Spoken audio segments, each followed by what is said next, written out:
Welcome back to Closing Bell. OK, we've got plenty of things still to talk about. Let's start off with charts. We're joined by Thomas Nagel out of Equinet. He joins us from Frankfurt. Nice shirt. 3-2. Did you see that one in the charts? That's my question. That's a good question, Guy. Hi from Frankfurt. I think if we spoke about the MidCap index, the MDAX, yes, I can see this because it's an outperformer within the last weeks and last months, and I think that's a good sign. So let's start with this MDAX, with the MidCap index, and here you can see that this index was an outperformer within the last months. That means with the beginning of 2008. You see this small flag.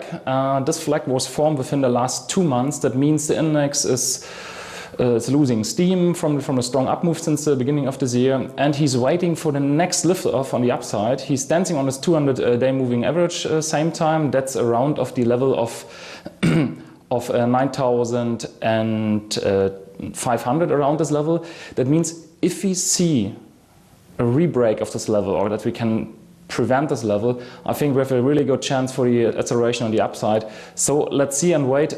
But we have to break the 9960 level to see this buy signal, and the next target will be around 10,500.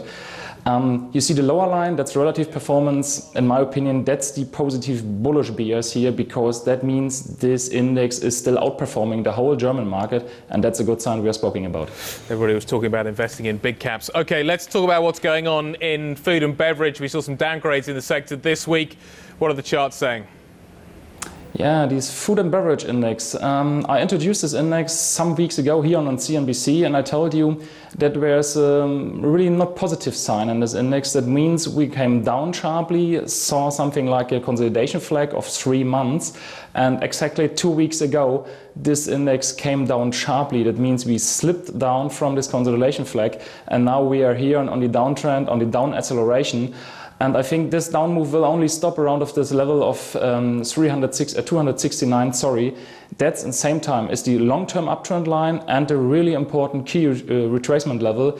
That means further pressure here on the index down to 269, and the lower line, the relative performance, will form or formed a strong sell signal for the long term. That means so far no positive bears here for the food and beverage index. Ouch, I think is the answer to that one. OK, again, just referencing some of the broker notes, they've been quite, well, they've been on both sides this week when it comes to the airlines. Today there was actually a note out of the States saying that some of the US airlines could be doing a little bit better moving forward. I think it's a trader's position.